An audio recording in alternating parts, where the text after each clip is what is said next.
Hello friends, research needs में आपका स्वागत है। आज हम सीखेंगे टू वे नोवा का ग्राफ कैसे बनाया जाता है। बहुत ज़्यादा लेंदी है पर मुश्किल नहीं, बहुत आराम से आप इसे बना सकते हैं। बस इसके लिए मैं एक एग्जांपल ढूंढ के रखा हूँ आपके लिए। कुछ रो डाटास रखे हैं। ये रो डाटा है एक वुंड का, जैसे excision model wound disease control, sorry, वो एक्सीजन मॉडल वुंड जो स्टडी होती है प्रीक्लिनिकल स्टडीज में। बहुत बार हम लोग वुंड क्रिएट करते हैं रैट्स में, तो उसका ये डाटा है। तो मैंने रो डाटा यहाँ पर इकट्ठा करके रखा है। अभी इस रो डाटा को हम यूज करके आपका टू वे अनोवा का ग्राफ बनाएंगे। पर इसमें एक चीज ध्यान रखने की जरूरत है कि जब अब हम टू वे अनोवा पे जाते हैं तो इसमें और वन वे अनोवा में क्या डिफरेंस है ये जान लेना बहुत जरूरी है। जैसे हम कोई स्टडी कर रहे हैं, स्टडी मॉडल कर रहे हैं, वो ऐसे ही 21 दिन की स्टडी। अगर हम आज की डेट में ले लेते हैं, थर्ड डे 3 के डेट में लेते हैं, तो इस सिचुएशन में ये ग्रोथ रेट कैसे इसको कम कर, इस जैसे वुंड क्रिएट किया है आपने, वो एक डायमीटर का होगा, उसका वुंड कितने दिनों में घाव भर जाता है, तो उसको देखते हुए हम इसे ये ग्राफ बना सकते हैं। तो इसमें टाइम फ्रेम को लिया जाता है, कंसिडर किया जाता है। टाइम फ्रेम को कंसिडर करके पहले दिन का, तीसरे दिन का, छठे दिन का, 9वें दिन का, ऐसे करके हम लोग इसे ग्राफ बना सकते हैं। तो इसमें टाइम का इंपॉर्टेंस होता है टू वे अनोवा में। और जो वन वे अनोवा है, जैसे आपने स्टडी स्टार्ट की, आप रीडिंग लेना चाहते हैं, तो इसमें वन वे अनोवा में क्या है, आप किसी एक टाइम पॉइंट पे ही ले सकते हैं। जैसे लास्ट डे आपने डिसीज में नेक्रोप्सी की या ब्लड सर्कल कलेक्ट किया, उसमें कोई आप पैरामीटर्स देखना चाहते हैं इसी में वुंड में, तो जैसे आपने एंटीऑक्सीडेंट लेवल कितना है वो देखना चाहते हैं, या लास्ट डे आपने हिस्टोपैथोलॉजी स्टडी की, उसमें कुछ आपके लेजन्स आए हैं, वो लेजन्स का आप देखना चाहते हैं, तो वो सारे वन वे अनोवा में बनेंगे। और यहाँ पर जो एक्सिजन वुंड, ये हमारा पूरा डे 1 से लेके 21 डे का कैलकुलेशन जो पूरा बनेगा वो टू वे अनोवा में बनेगा। तो वन वे अनोवा तो हम देख चुके हैं। मेरे आगे प्रीवियस वीडियो में आपने देखा होगा कि वन वे अनोवा मैंने आपको समझाया था एक लीजेंस कोर्स से। अब मैं आपको two way ANOVA pre clinical study में कैसे यूज करते हैं उसे बताऊंगा। तो ये हमारे रो डाटा हैं। ये रो डाटा को मैं आपको ज़्यादा डिटेल में जाके नहीं समझाऊंगा, मैं ऑलरेडी सब चीज़ें तैयार कर चुका हूँ। तो मैं ये रो डाटा है, ये रो डाटा है एक्सिजन वुंड कंट्रोल मॉडल का। तो इसमें कंट्रोल मॉडल का है। तो ये रो डाटा का यूज़ करके हम अब देखेंगे कि कैसे हम इससे टू वे अनोवा का ग्राफ बनाते हैं। उससे पहले हमें एक चीज़ और देखना होगा कि ये रो डाटा आपके पास तो मिल गया, ये केस नंबर है, आपके नंबर ऑफ एनिमल्स एक केस में कितने रखे हैं, और ये पर डे उसकी रीडिंग्स हैं कि आपने जो आपका घाव बनाया गया था वो पहले इतने का था, फिर दूसरे दिन ऐसे, तीसरे दिन, चौथे दिन ऐसे, आपका पूरा एक कंट्रोल का स्टैंडर्ड का ऐसे ग्रुप्स वाइज 5 ग्रुप आपने ले लिए हैं और सारा बना दिया है। आपके पास रो डाटा है, आप रो ये नोटबुक में लिखते हैं वैसा वाला रो डाटा है, इसको हमने सिर्फ एंट्री करके यहाँ पर रख दिया है। अब आपको इसी से आपको एक और एक्सेल शीट बनानी पड़ेगी, जिससे कि इसे हम टू वे अनोवा प्रिज्म के ग्राफ में फिट कर सकें। टू वे अनोवा ग्राफ बनाने के लिए जो प्रिज्म है, प्रिज्म सॉफ्टवेयर का यूज कर रहे हैं, तो उस प्रिज्म के सॉफ्टवेयर में इसको फिट कर सकें, प्रिज्म के सॉफ्टवेयर में उसे फिट कर सकें। तो हम देख लेते हैं कि प्रिज्म के सॉफ्टवेयर में कैसे ये फिट होगा। प्रिज्म को ऑन करेंगे। प्रिज्म को ऑन करते ही हम यहाँ पर न्यू टेबल एंड ग्राफ्स जो पूरा मेन हेडलाइन है उसके नीचे जाएंगे, एक्स वाई कॉलम ग्रुप्स, इसमें कॉलम में ही रहेंगे। कॉलम में हम जाएंगे इसके 3 पार्ट, थर्ड वाले में, रो में। अब इसमें आपने देखा है enter plot error value already calculated elsewhere. तो ये चीजें जो ऑलरेडी हमारी वैल्यूज कैलकुलेटेड एल्सवेयर है, तो उसे हम पूरी तरह से यहाँ पर जो रॉ डाटा है उसको पूरा दूसरी जगह एक एक्सेल सीट बना के कैलकुलेट करेंगे, जिससे कि वो डाटा वो प्रिज्म में फिट हो सके। तो अब प्रिज्म का जो हमारा वो है ग्राफ, अब इसमें हमें इसे फिट करना है। तो इसे हम कैसे फिट करेंगे? अब हमने वहाँ पर इसको फिट करने के लिए हम चलो आगे थोड़ा सा एक स्टेप देख लेते हैं। यहाँ पर मीन एच डी और एन इज इक्वल टू भी ले सकते हैं, और S mean S C M भी ले सकते हैं। तो हम ये वाला थर्ड वाला लेते हैं और इसको सिलेक्ट करते हैं और क्रिएट करते हैं ग्राफ। ग्राफ में हमारी रिक्वायरमेंट्स यहाँ पर ये आई है कि आपका ये ग्रुप कौन सा है, और आपके ये ग्रुप्स हैं, और यहाँ पर हमारा होगा कि डे बाई टाइटल टाइटल होगा, डेज डालेंगे यहाँ पर। तो उस हिसाब से हमारा जो ग्राफ है, हमारा जो रो डाटा है, उसको अब हमें सेट करना पड़ेगा। ये जो रो डाटा है, तो इसके लिए क्या करेंगे हम, जैसे हम उन एरिया मैंने कैलकुलेट करके रखा है कि ज़्यादा आप डिटेल में ना जाना पड़े, बहुत ज़्यादा लंबा ना बन जाए वीडियो। तो मैंने क्या किया है, सिर्फ यहाँ से ये डाटा को इसका पूरा वो निकाला है कि इसका SCM मीन SCM और SD वैल्यू ऐड कर दिया है इस रो डाटा। तो ये रहा है यहाँ पर, ये डे 1 का है, और मैंने स्पेसिफिक चीज़ों को चूज किया है इसमें। ऐसा जरूरी नहीं कि मैंने सारे डाटा लिए थे, मैंने बीच बीच का एक गैप रख के यहाँ से डाटा ले लिया। जैसे फर्स्ट ले लिया है, थर्ड ले लिया है, 6 ले लिया है, एक गैप, एक दिन छोड़ एक दिन, मैंने सारे डाटा ले लिए। इससे क्या है कि ये शॉर्ट में हम ग्राफ को प्रेजेंट कर पाएंगे। सारे लेंगे तो बहुत ज़्यादा लेंथी हो जाएगा, तो मैंने एकदम शॉर्ट में ले लिया है इसे। अब मैंने इसे ले लिया है, तो यहाँ पर इसी इसी चीज़ को मैंने वहाँ पर पेस्ट कर दिया है, या इसी को मैंने उसको बना दिया है। इसमें मैंने ये पार्ट को, जैसे इसको आपको पेस्ट करना है तो इधर से इसी को आप किसी एक कलर में डालते जाइए, डालते जाएंगे तो ये आपको इजीली पेस्ट हो जाएगा। और बीच वाले जो है एक सीट अलग से क्रिएट कर लीजिए, उसमें ये चीज़ें डिलीट कर दीजिए और वहाँ पर पेस्ट कर दीजिए। आप इजीली यहाँ पर पेस्ट कर देंगे तो आपको ये इजीली यहाँ पर डाटा पेस्ट हो जाएंगे इजीली। तो ये इजी मेथड है, ऐसे ही इसको बनाया जाता है सीट को। अब ये यहाँ पर आपके सीट्स बन चुके हैं। आपने यहाँ पर देखिए, यहाँ पर फॉर्मूला मैंने लगा दिया है मीन का, ये ये मीन वाला फॉर्मूला है, और सारी चीज़ें मैंने यहाँ पर सेट कर दी हैं। तो अब इस पर से मैंने यहाँ पर कैलकुलेट किया है इसका परसेंटेज। अगर ये परसेंटेज, ये डे फर्स्ट पे ये परसेंटेज है, 100% इसको काउंट करते हैं, तो यहाँ पर मैंने B9 ले लिया है इसका, वो इंटू 100 डिवाइडेड बाई B9। तो इसको 100% मैंने सेट कर दिया। अब सेम मैनर में हमें यहाँ पर भी फॉर्मूला डे 3 पे भी लगाना पड़ेगा।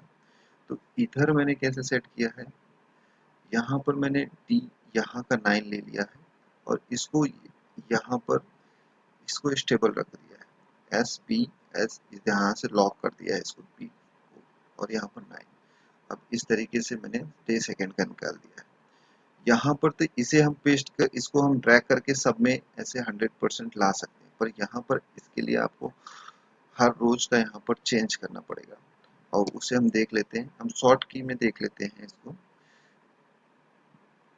अब ये देखिए, ये मैंने यहाँ पर इस ये फॉर्मूला कहाँ, फॉर्मूला क्या क्या लगाया है, इसको चेंज करने के लिए एक मेथड है जिसमें आप कंट्रोल और 1 के आगे वाली जो की होती है लैपटॉप में, उसे दबाइए तो आपको सारे फॉर्मूलाज दिख जाएंगे, कंट्रोल और 1 के आगे वाले सारे फॉर्मूलाज। तो मैंने यहाँ पर आप देख सकते हैं कि फॉर्मूलाज पे सेट कैसे किया है। यहाँ पर मैंने सारी चीज़ों को लॉक कर दिया है। यहाँ पर आप ऐसे फॉर्मूला सेट कर सकते हैं, और इसको आप यहाँ से यहाँ पर पेस्ट कर सकते हैं, क्योंकि यहाँ पर दूसरी चीज़ें चेंज नहीं हो रही हैं। ऐसे आप परसेंटेज सारी चीज़ों का निकाल लेंगे। सेम मैनर में यहाँ पर हम लोग दूसरे ग्रुप के लिए भी कर सकते हैं, ग्रुप वाइज, और सारा यहाँ पर कैलकुलेट कर सकते हैं परसेंट कॉन्ट्रैक्शन। ठीक है, अब इसे हम फिर से रिवर्स कर देते हैं। सेम सेम बटन्स को दबाएंगे तो सेम फॉर्मूलाज वाला जो फुल फॉर्मूला वाला चीज है वो निकल जाएगा और आपको आपके सैंपल डिजिट्स निकल दिखने लगेंगे फिर से। अब यहाँ पर हमने पूरी तरह से सेट कर लिया है और ये हमारा परसेंटेज के हिसाब से हमें इसको सेट करना है। यहाँ पर ऐड करते गए, इंसर्ट करते गए कॉलम और हम लोग हमारा ये पूरी तरह से रेडी हो चुका है। ग्रुप वाइज हमने इसको एक सीट को बना लिया। अब ये सीट को बना लिया है तो उस पर से हमें एक और सीट बना एक और टेबल बनाना पड़ा जो मीन का हो पूरी तरह से और एसईएम का है। इसके लिए हमने सेम B15 जैसे यहाँ पर लिया है तो मैंने यहाँ के जितने भी मीन इकट्ठे हुए हैं ये वाले सारे इसे ले लिया है सब जगह से। ये मीन्स इकट्ठे करके मैंने यहाँ पर सेट कर दिया है। डे 1 का कंट्रोल स्टैंडर्ड ऊपर से ही डायरेक्ट इनको सेट कर दिया है और ये मैंने मैन्युअली लिखा है। आप देखना चाहेंगे तो फॉर्मूला वाला फिर की दबा के कंट्रोल 1 से आगे वाली की दबा के आप चेक कर सकते हैं सबको। सबका फॉर्मूला आप चेक कर सकते हैं। तो जैसे यहाँ पर B12 है तो मैंने यहाँ से फर्स्ट जो है यहाँ से ले लिया आपका B15 सॉरी B15 यहाँ से ले लिया आपका। ये एवरेज मैंने वहाँ पर डाल दिया है B15 का। B ये B15 है, B15 का मैंने यहाँ से डाल दिया है। वैसे ही यहाँ पर नेक्स्ट होगा B31 और सेम यहाँ पर मैंने सेट कर दिया है फॉर्मूलाज और उस हिसाब से ये आ गया। इसी मैनर में ये यहाँ पर सेट हो गया।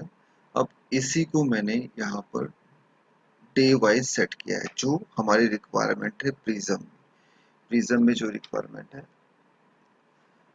जैसे मीन एसईएम और n is equal to how many animals you have used। तो ये सारी चीजों को मैंने प्रिज्म के अकॉर्डिंग पूरा सेट कर दिया। इसको बनाना पड़ता है अदरवाइज आप प्रिज्म में ग्राफ बनाना बहुत मुश्किल हो जाएगा। तो मैंने इसको पूरी तरह से बना दिया है। अब इसका यूज करके हम अपना ग्राफ बनाएंगे। तो मैं अभी इसमें ये वाला ग्राफ नहीं बनाता हूँ। मैं यहाँ पर बनाऊंगा परसेंटेज वाला ग्राफ।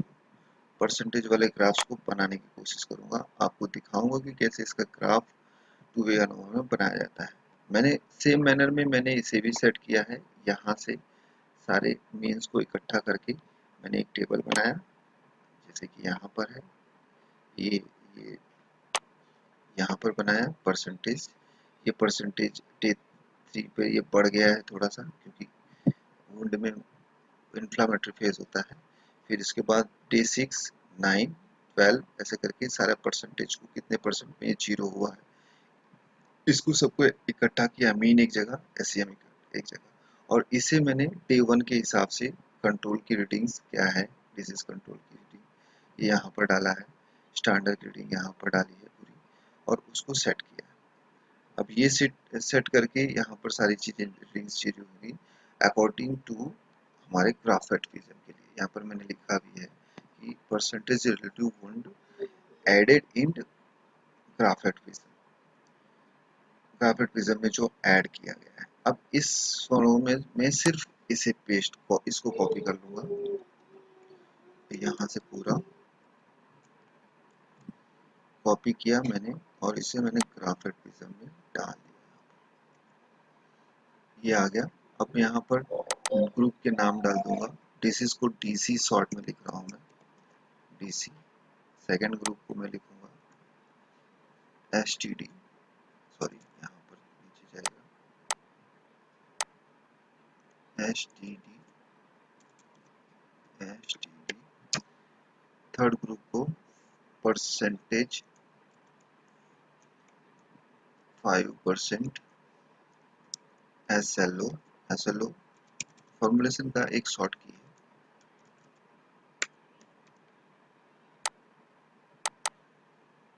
10%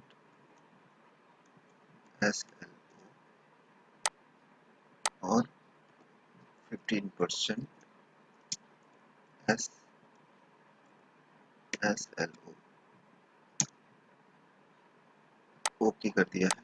तो यहाँ पर सबके टाइटल्स बन गए, अभी टाइटल्स बन गए हैं। अब हम इसे सिंपली एनालाइज करेंगे, सिंपली एनालाइज करेंगे।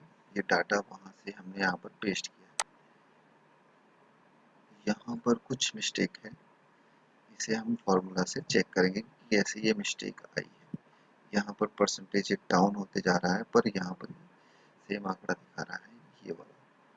तो इसे हम चेक करेंगे, कैसे चेक करेंगे, फिर कंट्रोल की 1 की के आगे वाले की को दबाते हुए चेक करेंगे कि कहाँ मिस्टेक है हमारी। परसेंटेज 88,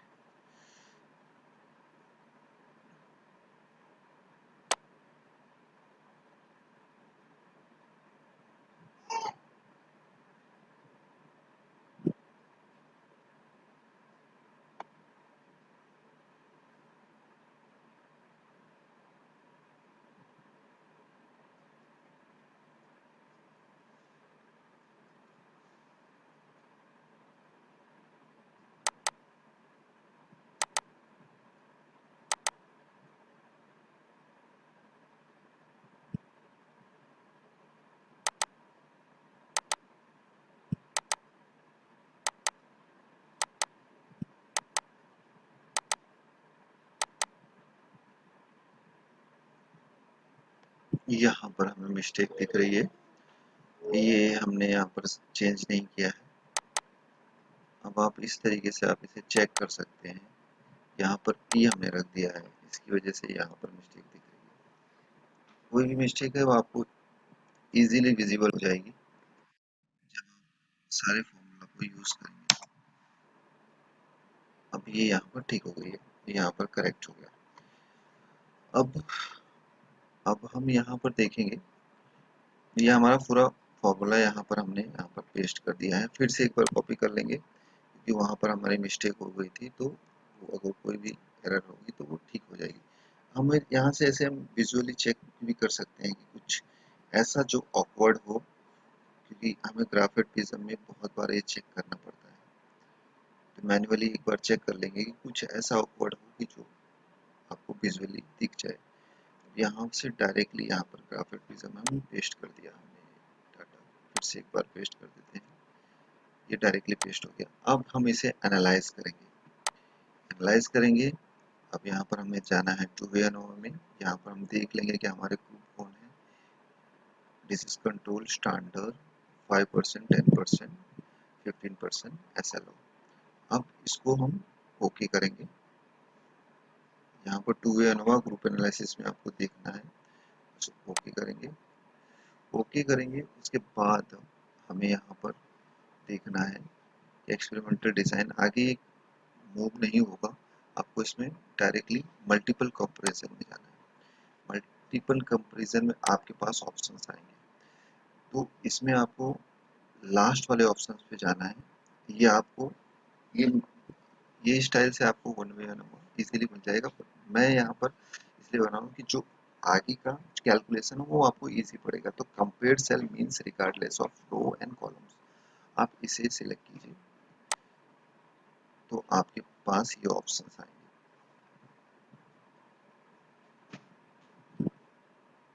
और इसमें options second, how many comparisons, compare is cell means mean with every other cell mean, एक ऑप्शन लीजिए।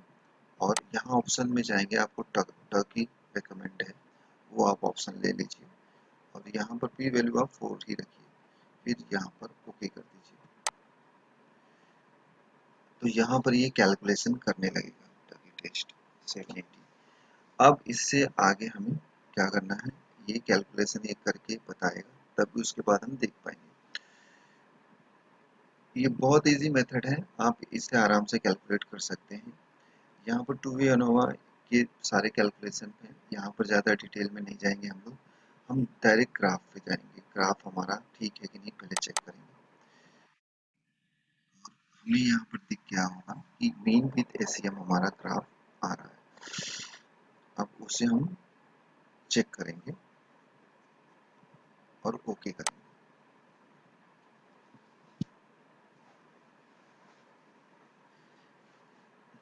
और यहाँ पर 1 2 3 4 5 6 8 9 8 है, क्योंकि हमने यहाँ पर डाटा में यहाँ पर डेज लिखना छूट गया है, तो हम ये लिख देंगे इसको अभी से। तो यहाँ पर D1 डे 1 को D1 लिख देते हैं। ऐसे हमारा हमने लिया है यहाँ के हिसाब से, देख लीजिए पहले डे 1 3 6 ऐसे 6 9 12 ऐसे करके हमने लिया है, तो उसी हिसाब से हम यहाँ पर भी ऐड कर देंगे। D1 D2 sorry D3 D6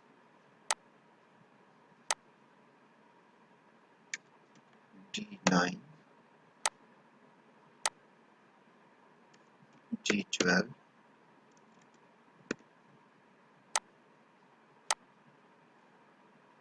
D15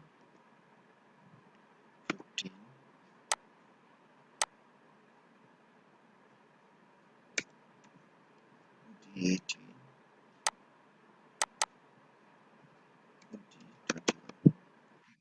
कैसे बना है मीन विथ एसीएम, हमारा ग्राफ रेडी हो चुका है। और यहाँ पर देख लीजिएगा, इसे हम चेक कर लेंगे और इसी पे हम लिख देंगे। अब हम इस पे लिख देंगे, हम जो यहाँ पर परसेंटेज निकाल रहे हैं रिलेटिव वुंड एरिया परसेंटेज लिख देंगे यहाँ पर।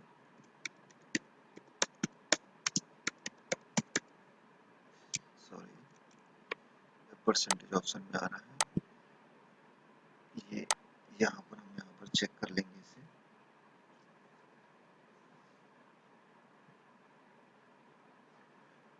और इसे हम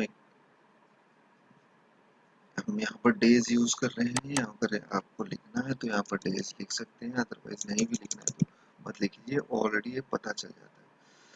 तो इसे हम इस पे हम राइट क्लिक करेंगे और इसे हम थोड़ा सा लेवल को डायरेक्शन दे देंगे हॉरिजॉन्टल। और यहाँ से अगर इसे हम ड्रैग करेंगे तो ये थोड़ा सा बड़ा भी हो सकता है, इसे बड़ा कर सकते हैं। और इन्हें सबको एक कलर दे देते हैं जिससे कि ये इजीली आइडेंटिफाई हो सके कि यहाँ इसमें से डिसीज कंट्रोल कौन सा है, स्टैंडर्ड कौन सा है, ये सब चीज़ें। तो इसके लिए हम और डीसी को इसको ब्लैक ही रखते हैं और दूसरे को चेंज कर देते हैं। अब हमें इसे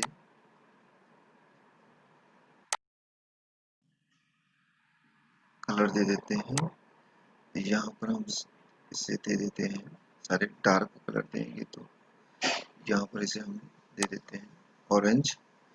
और इसका जो बॉर्डर है वो थोड़ा सा फिक्स कर दें, 2 पॉइंट है इसे 1 पॉइंट कर देते हैं इसकी थिकनेस, और अप्लाई कर दें। ये सारे में कलर हो गया है। ऐसे ही दूसरे हमारे एसएलओ को एसएलओ ग्रुप्स को कलर दे देते हैं, जिसमें हम पहले सबसे लाइट लेते हैं कॉन्सेंट्रेशन के हिसाब से। तो इसका जो बॉर्डर है वो रह गया, बॉर्डर को सेट कर देते हैं, एक कलर दे देते हैं। बॉर्डर को तो ब्लैक ही देना है जिससे कि वो आइडेंटिफाई हो, और इसकी थिकनेस भी 1 करनी है। और अप्लाई, इसी हिसाब से सारे हम यहाँ से ही सेट कर देंगे शॉर्ट की से। इसे इसके सेकेंड में ये ले लेते हैं बीच वाला, इसे 0.1 करते हैं और इसके भी बॉर्डर को ब्लैक कर देते हैं। अप्लाई, और लास्ट में हमारा 15% एसएलओ को चेक डाल देते हैं, डार्क ग्रीन। इसका भी पॉइंट थिकनेस चेंज कर लेंगे और इसे भी ब्लैक डाल देंगे बॉर्डर। Apply, okay. अब चेक करेंगे तो हमारा पूरा ग्राफ रेडी है पूरी तरह से। अब इसे हम लिखना है तो आप टाइटल भी दे सकते हैं, नहीं भी देना है तो मत दीजिए, दे भी सकते हैं। अब आपको इसमें इजीली आइडेंटिफाई हो रहा है कि कौन सा क्या है। अब आप इसे भी थोड़ा सा ऐसे सिलेक्ट कीजिए, लेफ्ट माउस की दबा के इसे आप पूरा सिलेक्ट करके इसे मूव कर सकते हैं पूरा साइड में अगर चाहते हैं, अगर आप रखना भी चाहते हैं, या इसे आप अलग तरीके से भी सेट कर सकते हैं, इसे नीचे रख सकते हैं। तो ये पूरी तरह से सेट हो गया है। अब ये आपका टू वे अनोवा का ग्राफ रेडी है। अब हम देखेंगे कि इसमें हम स्टार्स कैसे प्लेस करते हैं, इसका सिग्निफिकेंट कैसे चेक करना है, कितने ये कितना डिफरेंस है इसका कंट्रोल के कंपैरिजन में, आपकी पर डे कैसी रीडिंग्स चेंजेस हुई हैं, और कैसा कौन सा इफेक्ट है उसे हम चेक कर सकते हैं। यहाँ पर ये ग्राफ आप देख के आपको पता लग सकता है। तो अब हम जाएंगे ग्राफ में, तो ये इसका मल्टीपल कंपैरिजन कैलकुलेशन। अब इसमें आप जाएंगे तो आपको दिखेगा शुरू से टर्की का कंपैरिजन हुआ है यहाँ पर मल्टीपल कंपैरिजन टेस्ट में। तो हमें कुछ चीज़ें सिलेक्ट करनी पड़ेंगी कि हमें किसी के कंपैरिजन में हमारा ग्राफ बनाना है। तो हम अब जब हम प्री क्लिनिकल स्टडीज करते हैं तो हमारे पास कंट्रोल होता है, डिसीज कंट्रोल, स्टैंडर्ड, और हमारा जो फॉर्मुलेशन है उसका देखना है। तो हमारा फॉर्मुलेशन डिसीज कंट्रोल के कंपैरिजन में कितना अच्छा है और स्टैंडर्ड के कंपैरिजन में कितना अच्छा है, उस हिसाब से हम मल्टीपल कंपैरिजन में जाएंगे और इसे चेक करेंगे। तो डे वन पे हम चेक करेंगे और देखेंगे कि ये क्या है। तो डे वन पे हम देखेंगे हमारा डिसीज कंट्रोलर के कंपैरिजन में स्टैंडर्ड कैसा रिजल्ट दे रहा है, डिसीज कंपैरिजन के में हमारे फॉर्मुलेशंस कैसे रिजल्ट दे रहे हैं। और ये पूरा पार्ट हम यहाँ पर सिलेक्ट कर लेंगे और इसको एक कलर दे देंगे। हम इसको राइट की क्लिक करेंगे और सेल बैकग्राउंड को एक कलर दे देंगे रेड। इस हिसाब से हम सारे हमारा पर डे का सेलेक्ट कर देंगे। अब ये डिसीज कंट्रोल के कंपैरिजन में हमने चेक किया। अब इसी को हम जब स्टैंडर्ड के कंपैरिजन में डे वन पे चेक करेंगे और उसे भी हम एक चेक कर लेंगे कि स्टैंडर्ड के कंपैरिजन में हमारे इफेक्ट क्या हुआ। हमें तो डिसीज कंपैरिजन के कंपैरिजन में डिसीज ग्रुप के कंपैरिजन में स्टैंडर्ड को चेक करना है और स्टैंडर्ड के कंपैरिजन में हमारे फॉर्मुलेशन को चेक करना है। तो अब इसे हम चेक कर चुके हैं, यहाँ पर हमने इसको दिया है, इसको हम थोड़ा सा अलग कलर दे देते हैं।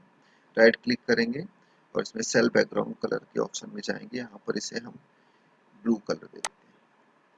अभी आपको पूरा डिफ्रेंशिएट हो गया कि आपने पहले डिसीज कंट्रोल कंपैरिजन में देखा डे वाइज, डे वन पे आपने डिसीज कंपैरिजन में सारे ग्रुप्स को देखा और फिर बाद में स्टैंडर्ड के कंपैरिजन में ग्रुप्स को देखा। इसी तरह हम हर डे का सेट कर लेंगे। डे वन का आपने सेट किया और यहाँ पर आपके ग्राफ में जितने भी डे हैं आपको उस हिसाब से इसको सेट करना पड़ेगा। अगर आपको सिग्निफिकेंट आपका फॉर्मुलेशन कितना काम कर रहा है उसे चेक करना है। तो अब हम इसे जल्दी से चेक कर लेंगे पर डे के हिसाब से। तो अब ये आपका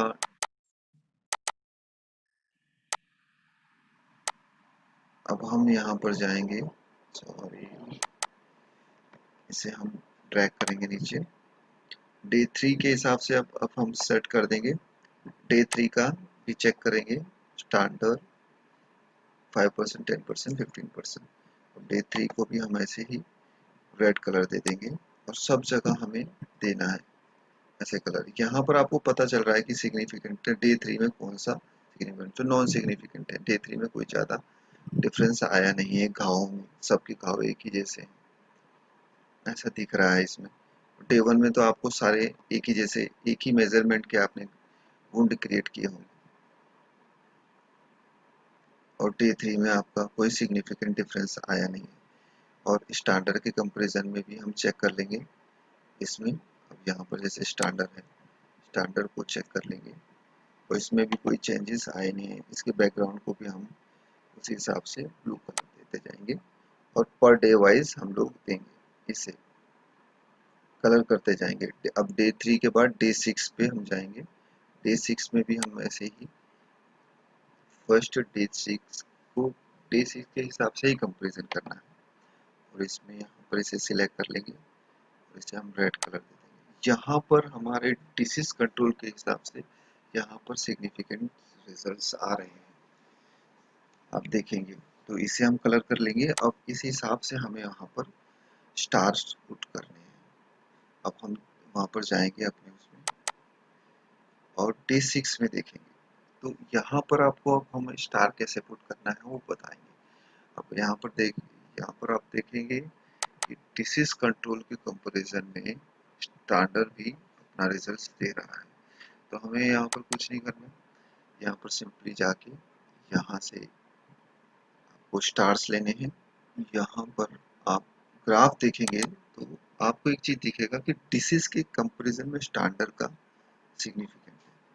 तो इसको आपको स्टार्ट देना है और फिर उसके बाद आप चेक करेंगे सेकेंड स्टेप पे, क्योंकि डिसीज के बाद आपको स्टैंडर्ड भी चेक करना है, स्टैंडर्ड के कंपैरिजन में दूसरे कैसे रिजल्ट दे रहे हैं। तो आप डिसीज के बाद आपको नेक्स्ट पे जाना है, उसके बाद ही आप स्टार लगाइए, नहीं तो ये थोड़ा मिस्टेक हो सकती है।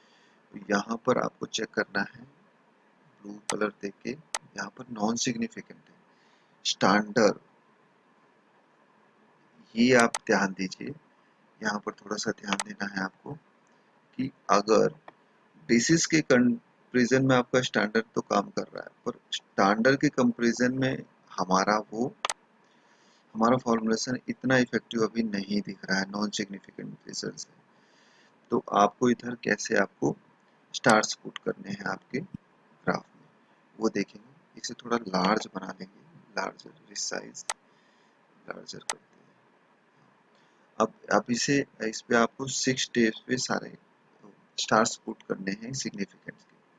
तो इससे पुट करने के लिए आपको चेक करना पड़ेगा आपका स्टैंडर्ड जो है ये कंट्रोल के कंपैरिजन में यहाँ पर डे 6 में कंट्रोल के कंपैरिजन में आपका जो स्टैंडर्ड है उसने वुंड कॉन्ट्रैक्शन ज़्यादा किया है, ये दिख रहा है। तो यहाँ पर हम इसके कंपैरिजन में इस पे स्टार रखेंगे। इस पे स्टार रखने के लिए हमें क्या करना पड़ेगा, यहाँ पर क्लिक करना पड़ेगा और क्लिक करके यहाँ पर स्टार्स रख देंगे। अब ये स्टार्स को यहाँ पर प्लेस कर देने पड़ेंगे।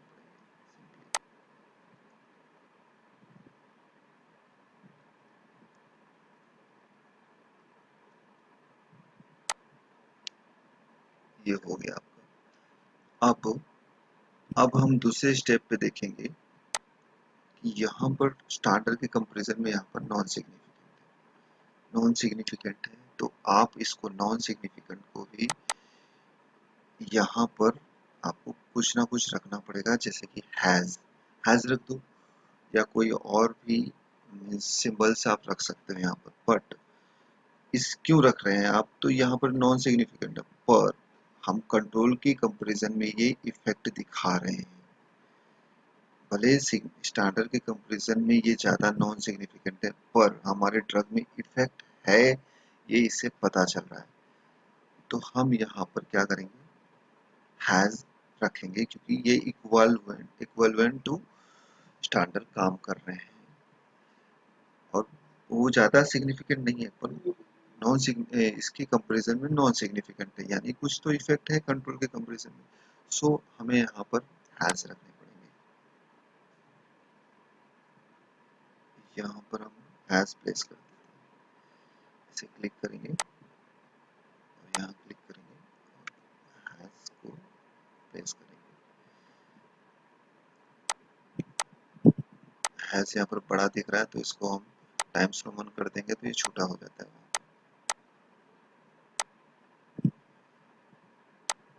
ये छोटा थोड़ा सा हो गया और इसका नंबर छोटा कर देंगे, बहुत छोटा हो गया, 10 ले लेते हैं। अब ये सारे हमारे नॉन सिग्निफिकेंट यहाँ पर दिख रहे हैं, तो यहाँ पर हम सारे को सिग्निफिकेंट करेंगे। तो इसे हम लिखने के लिए एक इजी तरीका ये है कि एक आप हैज रखिए और यहाँ से कंपैरिजन में एक वो मार्क कर दीजिए, ये तीनों पे आ गया। ये आपको पता चल गया कि यहाँ से ये वाला थोड़ा सा ऑकवर्ड लग रहा है, इसको निकाल देते हैं। यहाँ से आप ले लेंगे और ऑप्शंस, अदर ऑप्शंस चेक करेंगे, ये वाला ऑप्शन ज़्यादा अच्छा है। इसे हम क्रिएट करेंगे और यहाँ से यहाँ तक को रिप्रेजेंट करेगा कि ये स्टैंडर्ड का कंपैरिजन में इसका अच्छा रिजल्ट है। इसको हम थोड़ा सा पतला कर लेंगे, थिकनेस 1/4 कर लेंगे, ये सेट हो गया। अब इसे हमें पता चल रहा है कि कंट्रोल के कंपैरिजन में ये सिग्निफिकेंट परसेंटेज में वुंड कॉन्ट्रैक्शन हुआ है, और यहाँ पर कंट्रोल के कंपैरिजन में और ये स्टैंडर्ड के कंपैरिजन में ये इक्वल है, नॉन सिग्निफिकेंट है। इसे आपको बाद में डिस्क्रिप्शन में लिखना पड़ेगा। इसी हिसाब से हम दूसरे डेज में एक और डे में देख लेते हैं, तो जिससे आपको इजीली पता चल जाएगा कि क्या करना है। तो अब हम जाएंगे और कैलकुलेशन में देखेंगे। अब डे 6 का हो गया, अब डे 9 का जाएंगे 6 के बाद। यहाँ पर हम चेक करेंगे कि क्या इफेक्ट है। यहाँ पर इसे हम सिलेक्ट करेंगे हमारे फॉर्मुलेशन के हिसाब से डे 9 का, और इसे एक कलर दे देंगे। और यहाँ पर देखेंगे तो डिसीज कंट्रोल के कंपैरिजन में हमारा स्टैंडर्ड सिग्निफिकेंट है, और उसके बाद हमें स्टैंडर्ड को भी चेक करना ही पड़ेगा तुरंत। और स्टैंडर्ड को हम जब चेक करते हैं तो ये अभी भी नॉन सिग्निफिकेंट है, यानी हमारा ड्रग इफेक्टिव है।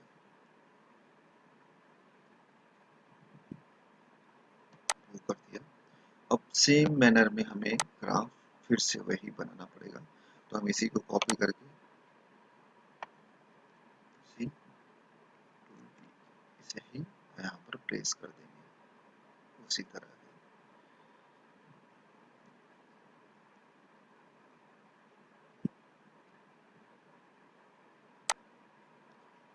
सेम मैनर में वही ग्राफ है, और वैसे ही हम यहाँ पर भी चेक करेंगे।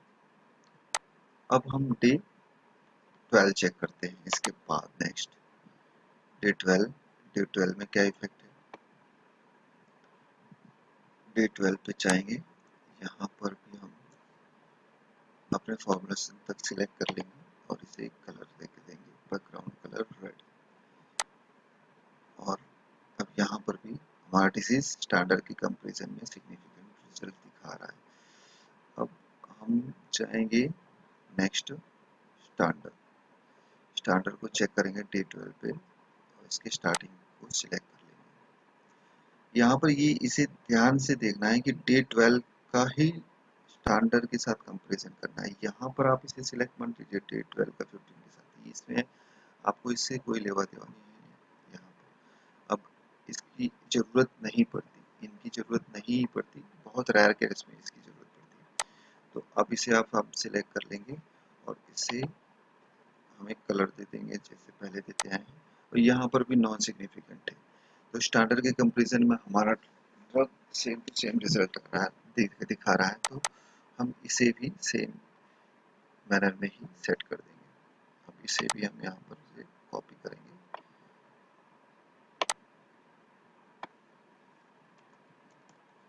इसे भी यहाँ पर प्लेस कर देंगे वैसे ही।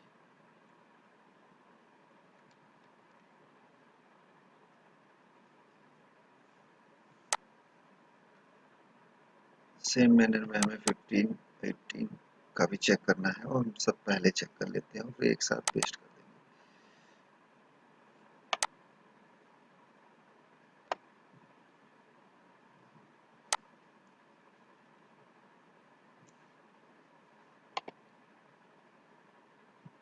रेड यहाँ से स्टैंडर्ड से डिजीज कंट्रोल स्टैंडर्ड के कंपैरिजन में सिग्निफिकेंट है, और नेक्स्ट हमें स्टैंडर्ड देखना पड़ेगा। सॉरी, बहुत ज़्यादा नीचे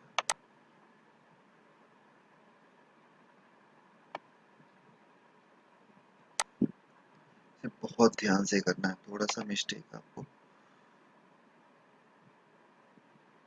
आपसे गलती करा सकती है। इसे ब्लू कर दिया, यहाँ पर नॉन सिग्निफिकेंट है। स्टैंडर्ड के कंपैरिजन में अगर आपका ड्रग नॉन सिग्निफिकेंट दिखाए, यानी वो कंट्रोल के कंपैरिजन में अगर कुछ इफेक्ट दिखा रहा है, तो स्टैंडर्ड जैसा ही उसका इफेक्ट है ऑलमोस्ट। ये यहाँ पर नॉन सिग्निफिकेंट दिखा रहा है, ऐसे ही 18 का देख लेंगे, डे 18 और 21। डे 18 का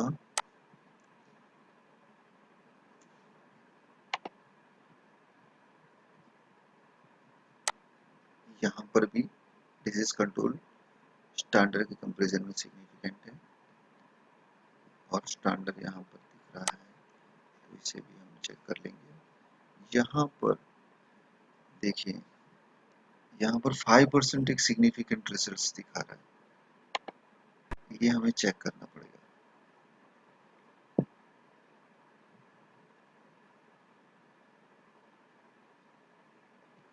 यहाँ पर 5% आपका रिजल्ट दिखा रहा है कॉन्सेंट्रेशन, पर 10% और 15% नहीं दिखा रहा है, यानी यहाँ पर डाटा चेक करना पड़ेगा। ये देखिए आपके यहाँ पर डाटा में मिस्टेक है, इसको हम सॉर्ट आउट करते हैं। ये हमारी कुछ कैलकुलेशन एरर हो सकती है, इसे हम एरर सॉर्ट आउट कैसे करते हैं वो देखते हैं। फिर हम आगे जाके डे 20 का डाटा सेट कर लेंगे। पहले डे 21 का, सॉरी डे 21 का भी पहले सेट कर देते हैं, फिर उसके बाद नेक्स्ट कैलकुलेशन करते हैं। 5%, इसको बैकग्राउंड रेड और स्टैंडर्ड इसका नीचे ही है और इसको बैकग्राउंड दे दिया ब्लू। अब यहाँ पर भी नॉन सिग्निफिकेंट है, यहाँ पर अब यहाँ पर भी डिजीज कंट्रोल स्टैंडर्ड के कंपैरिजन में सिग्निफिकेंट रिजल्ट दे रहा है। तो हमारे ओवरऑल रिजल्ट्स में ये पता चल रहा है कि हमारा जो ड्रग है स्टैंडर्ड के कंपैरिजन में इफेक्टिव है। अब यहाँ पर 18 नंबर पे हम जाएंगे हमारे एक्सेल शीट पे। एक्सेल शीट पे हम देखेंगे कि डे 8, सॉरी ये दूसरी एक्सेल शीट की हुई क्या, नहीं हुई है। डे 18 पे हमारे उसमें क्या हुआ है,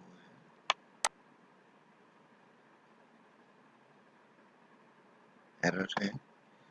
डे 18 पे हमें चेक करना होगा एरर क्या है। यहाँ पर एक प्रॉब्लम दिख रही है कि यहाँ पर आपका रिड्यूस हो रहा है और ये अचानक इसका घाव बड़ा कैसे हो गया, तो इसे हम चेक करेंगे।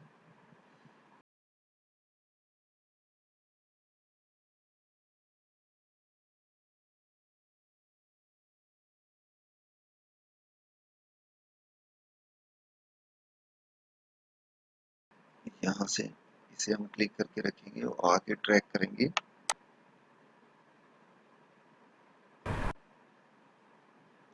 O47 पे जाएंगे, देखेंगे उधर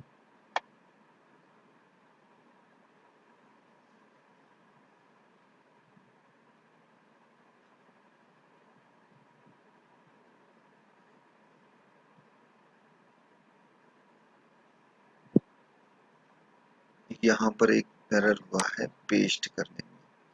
आप यहाँ पर देख सकते हैं कि यहाँ पर कलर चेंजेस है, यहाँ पर नहीं हुआ है, इसको पेस्ट हमने नहीं किया है, तो हम इसको अब सॉर्ट आउट कर सकते हैं। तो इससे इजीली पता चल जाता है कि आपका एरर कहाँ पे है। देखो यहाँ पर कलर चेंजेस है और यहाँ पर हमने पेस्ट करने में मिस्टेक किया है, तो हम इसे पेस्ट करके सेट कर लेते हैं और चेक कर लेते हैं कि डाटा सॉर्ट आउट कैसे कर सकते हैं। अब यहाँ पर आगे का परसेंटेज सेट हो गया। अब हमें आगे जाना है, चेक करना है और ये डाटा को फिर से वहाँ पर पेस्ट करना है, तो ये एरर चली जाएगी। इसे हम उठाएंगे यहाँ से और इसी डाटा को यहाँ पर पेस्ट कर देंगे।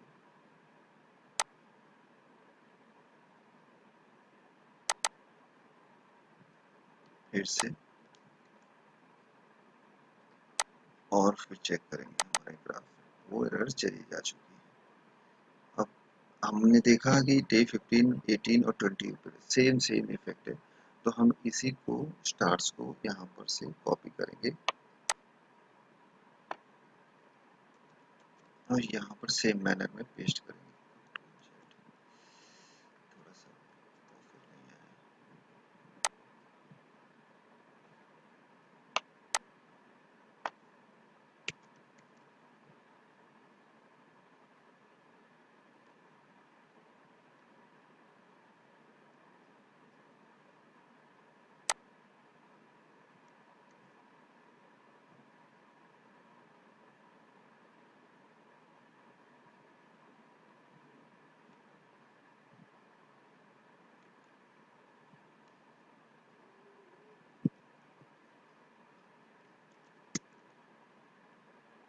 डे 21 को भी आप ऐसे ही सेट कर देंगे। तो ये आपका पूरा ग्राफ रेडी हो गया wound relative wound area percentage का। आपने देखा कि कैसे हमने एक ग्राफ कैलकुलेट कर लिया, मीन्स एक 1-2 ANOVA में कैसे ग्राफ हमने बना लिया। तो ये बहुत इजी प्रोसीजर है बट थोड़ा लेंथी है, आपको इसमें समय लग सकता है इसे बनाने में, और पर इसमें हमें इजीली सारी चीज़ें पता चल जाती हैं। अगर आप ग्राफ बनाएंगे जिसमें एरर्स भी हमने देखा कि कैसे सॉर्ट आउट कर जा सकता है, आपके ग्राफ से ही पता चल जाएगा कि कहाँ पर एरर है। या इसमें इस पूरे ग्राफ में मैंने आपको दिखाया कि कैसे एरर को भी सॉर्ट आउट कर सकते हैं। तो देखते रहिए मेरे वीडियोस को और बताइए कि आपको कैसे किस चीज़ में प्रॉब्लम्स है, 2 ANOVA में कैसे प्रॉब्लम्स हैं, उसको कैसे सॉर्ट आउट किया जा सकता है। यहाँ पर एक चीज़ और देख सकते हैं कि यहाँ पर हमने 500 और इसका परसेंटेज के हिसाब से लिया है। इसको हम परसेंटेज को और भी कम कर सकते हैं। इस पे क्लिक कीजिए, जो थोड़ा सा भी ऑकवर्ड आपको ग्राफ में लग रहा है तो उसे आप सेट कर सकते हैं। यहाँ पर मैक्सिमम आपने लिया है तो इसको इंटरवल्स, इसको यहाँ से ऑटोमेटिक इसको चेंज करने के लिए चेंज कर सकते हैं। यहाँ पर परसेंटेज में आप 20 रख दीजिए और मैक्सिमम 120 कर दीजिए। जो थोड़ा सा ऑकवर्ड लग रहा है आपको वो चला जाएगा ग्राफ में। ये आपका ग्राफ अब ये हो गया है, और इसे थोड़ा सा सारे को एक सिलेक्ट कीजिए एक साथ और थोड़ा मूव अप कर दीजिए।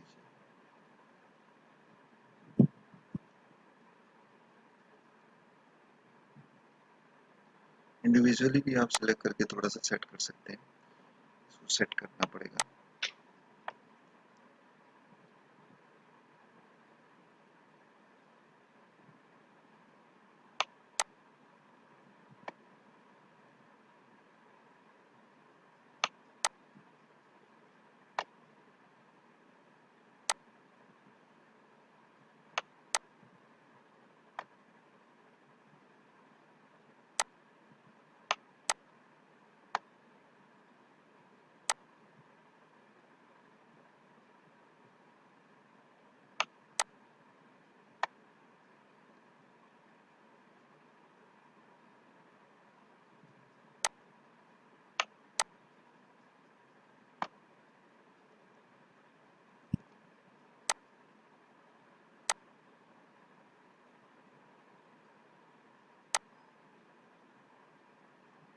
ये आपका ग्राफ रेडी हो गया है। इस हिसाब से आप चूहे के ग्राफ बना सकते हैं, और आपको मैंने डिफरेंस भी बता दिया है कि क्या होता है डिफरेंस। यहाँ पर भी एक एरर हो सकती है, इसको भी हम सॉर्ट आउट कर सकते हैं ऐसे ही। पर ये सारी चीज़ें आप इंडिविजुअली इस स्टे के एक्सेल सीट पे जाएंगे और आप उसमें चेक करेंगे तो आपको उस एरर का इजीली सॉल्यूशन मिल ही जाएगा। आप यहाँ से जाके चेक करेंगे तो आपको यहाँ पर दिखेगा कि ये एरर कैसे आई है। इसी तरह इस पर चेक करेंगे तो यहाँ पर आप क्लिक किए तो आपको पता चल गया कि ये एरर कहाँ से आई है। अब इस पर एंट्री करेंगे और इसको चेक करेंगे कि हमने यहाँ पर क्यों मिस्टेक की है। यहाँ पर बी सी है तो यहाँ पर भी सी ही आएगा, तो सी डालेंगे तो चेक हो जाएगा और आपका एरर यहाँ से प्रॉब्लम है। तो यहाँ से आप इसे फिर से सिलेक्ट कीजिए, वहाँ पर सिंपली पेस्ट कर दीजिए, वो एरर चला जाएगा वहाँ पर। तो 2 वे ANOVA का ग्राफ बनाना बहुत आसान है, बस थोड़ा पेशेंस रखना है आपको और सारे आपके प्रॉब्लम्स इसमें इजीली सॉर्ट आउट हो जाते हैं। देखो ये भी चला गया। अब ये आपका पूरी तरह से relative wound area percentage calculate हो चुका है। तो देखते रहिए मेरे चैनल को, और आप बताइए कमेंट करके कि आपको और कौन कौन से प्रॉब्लम्स हैं, कौन कौन से चीज़ें आपको इसमें समझ में नहीं आई। अगर कोई चीज़ें हैं जो मेरी मिस्टेक है वो भी आप बताइए, जिससे कि मैं इजीली अपने आप को इम्प्रूव करता जाऊं और आपको भी नई नई चीज़ें बताता जाऊं। तो जुड़े रहिए मेरे चैनल से और सब्सक्राइब करते रहिए, सब्सक्राइब कर दीजिए, लाइक करते रहिए और कमेंट्स भी करते रहिए। Thank you.